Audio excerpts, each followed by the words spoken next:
آپ کلینک میں داخل ہوتے ہیں، آپ بیمار ہیں اور آپ ڈاکٹر پر بھروسہ بھی کرتے ہیں، لیکن اگر وہ دوا جو ڈاکٹر نے آپ کو دی ہے وہ آپ کی بیماری کے لیے نہیں بلکہ کسی اور کی ڈیل کے لیے ہو تو؟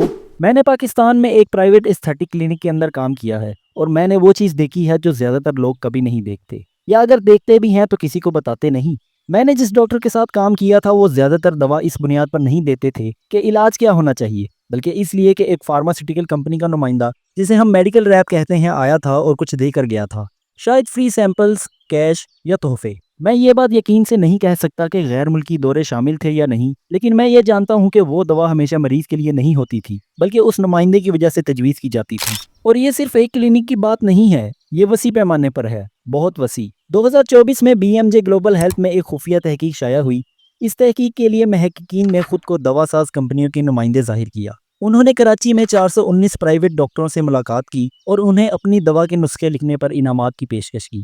نتائج: کنٹرول گروپ میں وہ ڈاکٹرز شامل تھے جنہیں اخلاقیات کی باقاعدہ تربیت نہیں دی گئی تھی۔ ان میں سے 41.9% ڈاکٹرز نے کیش، فرنیچر اور یہاں تک کہ غیر ملکی دوروں جیسے انعامات کے بدلے ان کی دواؤں کے نسخے لکھنے پر آمادگی ظاہر کی۔ مداخلتی گروپ میں وہ ڈاکٹرز شامل تھے جنہیں اخلاقیات کی تربیت دی گئی تھی۔ ان میں سے بھی 32.3% نے ایسے غیر اخلاقی معاہدے قبول کیے، اور عوام بھی اس سے بے خبر نہیں ہے۔ 2021 کے ایک سروے میں محققین نے پاکستانی عوام سے ڈاکٹرز اور فارما کمپنیوں کے تعلقات پر سوالات کیے۔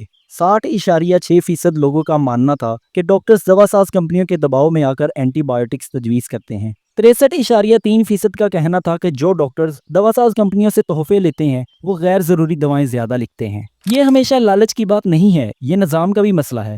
پاکستان میں زیادہ تر پرائیویٹ ڈاکٹرز کی آمدنی نسخوں کی مقدار پر منحصر ہے۔ یہاں کوئی مضبوط نسخہ آڈٹ نظام نہیں۔ دوا ساز کمپنیاں نسخے ٹریک کرتی ہیں اور ان ڈاکٹروں کو انعامات دیتی ہیں جو کارکردگی دکھاتے ہیں، شفا پر نہیں، سیل پر۔ 2024 میں ایک اور تحقیق نے ان نظامی عوامل کا تجزیہ کیا اور پایا کہ پاکستان میں 90% سے زائد پرائمری کیئر ڈاکٹرز ہر ہفتے فارما کمپنیوں کے نمائندوں سے ملاقات کرتے ہیں۔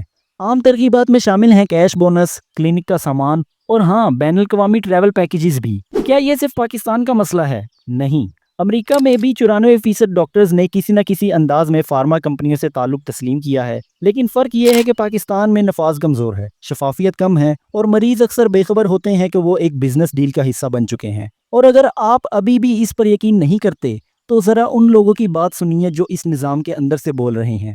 ایک پاکستانی ریڈٹ صارف نے لکھا، فارماسیوٹیکل کمپنیز ڈاکٹروں کو بے دردی سے رشوت دیتی ہیں۔ میں نے خود دیکھا، لیپ ٹاپ، شادیاں، یہاں تک کہ جہیز بھی فارما کمپنیاں دیتی ہیں۔ میں ہر ڈاکٹر پر تنقید نہیں کر رہا ہوں، پاکستان میں بہت سے ایماندار اور مخلص ڈاکٹر موجود ہیں، لیکن جب میں نے یہ سب اپنی آنکھوں سے دیکھا ہے تو خاموش رہنا ظلم ہے۔ دوائیں شفا کے لیے بنائی جاتی ہیں، نہ کہ ناجائز طریقے سے بیچ کر منافع کمانے کے لیے۔ آئیے بھروسہ بحال کریں، شفافیت کا مطالبہ کریں اور اخلاقیات کو کلینک میں واپس لائیں۔